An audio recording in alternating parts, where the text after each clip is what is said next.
I didn't go up with a flagpole. Like, I just, because usually we'd prop it up and it would blow out and it would stay in place. And I had the flag and I was like, all right, I'll just put it over the top of the stairs. So put it over the top of the stairs. And then I see the officer walk up and I thought, I'm getting arrested here. And everyone was cheering and he come up and he went, and they obviously knew as well, because why is he coming up the stairs? And he said, take the flag down or you're being arrested. I said, no, I'm not taking the flag down. Take it down or you're being arrested. I said, I'm not doing anything wrong. I'm not breaking any laws. I'm not committing a crime. I'm flying the flag.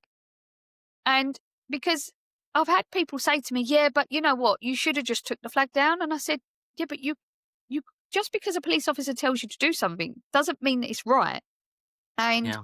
they don't tell all the people that are flying their Palestinian flags, climbing up all over statues and flying their flags. They don't tell them to take them down. So, and I stood my ground and then I see him make the signal. That's it. They all come up the stairs, roughed me up. I was covered in bruises, arrested me, put me into the back of the van. When they put me into the back of the van, a superior officer leant through and said, you are to drive her down the road and de-arrest her. Hmm. So, all right, okay. Got down the road, pulled into a petrol garage. Now, bearing in mind, we're in the middle of nowhere as well. So what was they going to just dump me there? Like, so, got there. They've undone the back of the van, took my cuffs off, give me a bottle of water, talking to me. And the guy went to me, I've got to say, you're probably the nicest person we've ever had in the back of this van. I was like, I'm actually a nice person. And, But he, they roughed you up and like and did all of that. And what really annoys me is this word that they have started using of de-arrest, I know. right? What is DRS? Because Like, so if you arrest and then you release, then that means that you are accepting that you have arrested, and then you can be tried in court for it if your arrest was unlawful. yeah, But they de-arrest, this word that they're trying to introduce is sort of like, oh, it as if it never happened, so yeah, you can't really blame us for it, right? It's yeah. not arrest and release, it's arrest and de-arrest. It's like, no, no, no, you have arrested me, Yeah, right? I And know. that arrest, and if you're saying like, oh, just drive her down the road and de-arrest her, that basically release her, that means you're admitting you arrested her, Yeah. arrested you wrongly. Yeah, no, definitely. And so sitting there, about 10 minutes have gone past. And then with that, he went, I'm really sorry. We're not allowed to leave you here. You're going to Grays. And I was like, what? Why am I going to Grays anyway? Like, that's further Yeah. away than where you should be All right. taken. And, and that again, it's them tactics, like, oh, we're going to take you as far away as possible to inconvenience you and your Hmm. family. And I went, "Okay, fair enough." And, like I say, the guys in that van, good as gold, got to the police station, a little bit hostile when I was first getting booked in from the desk sergeant. I think once he realised I was actually a decent person and not like the other people that they was checking in who was drunk and disorderly and calling them all the names under the sun and being abusive. I was actually very respectful. Yes, sir. No, sir. Okay. Yes. Giving them all the answers they wanted. And then I was in there for 24 hours. So they kept me the maximum amount of time. But when I got interviewed, which wasn't until the next day, they went into the interview. They said, you've refused a solicitor. I said, yeah, I don't need a duty solicitor. I'm quite capable of getting myself off this myself.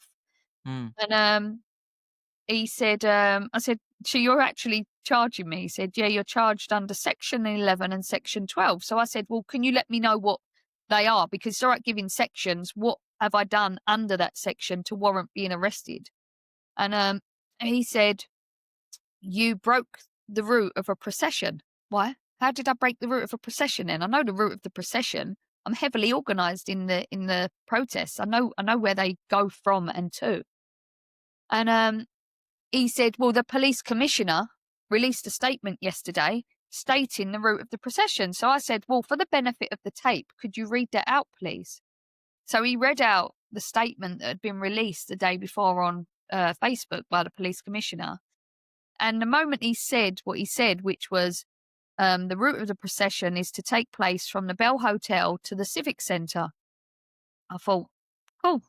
You've just basically said what I've done, and I've not done anything wrong. So I said, "And what's the civic centre?" He went, "I don't Hmm. know." I said, "The council offices.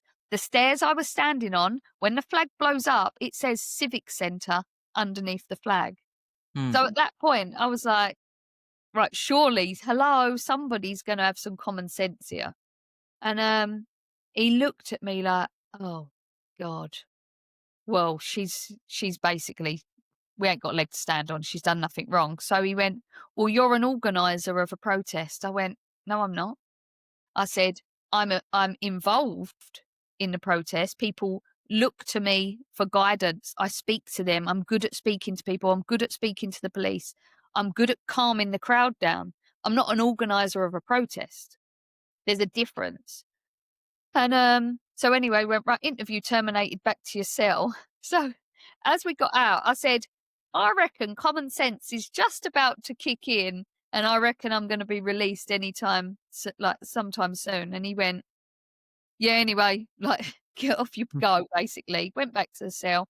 5 hours later, come back, open the slot. "Right, we've got bail conditions for you." I'm like, "All right, okay, what are they then?" And it was, "You're not allowed into Epping Forest. You're not allowed to, we're taking your phone, and you're not allowed to the Bell Hotel or the Phoenix Hotel." I never go to the Phoenix anyway. And, I said, "Well, that's unrealistic because firstly, I've not committed crime. Secondly, I've not incited racial violence."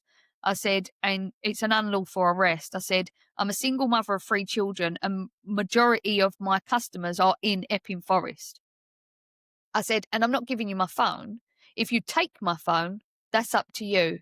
I'm not giving you the pin for my phone. If you want to look at it now, I'll unlock it. You can look at it, but I need it for work." So he went, "I'll be back."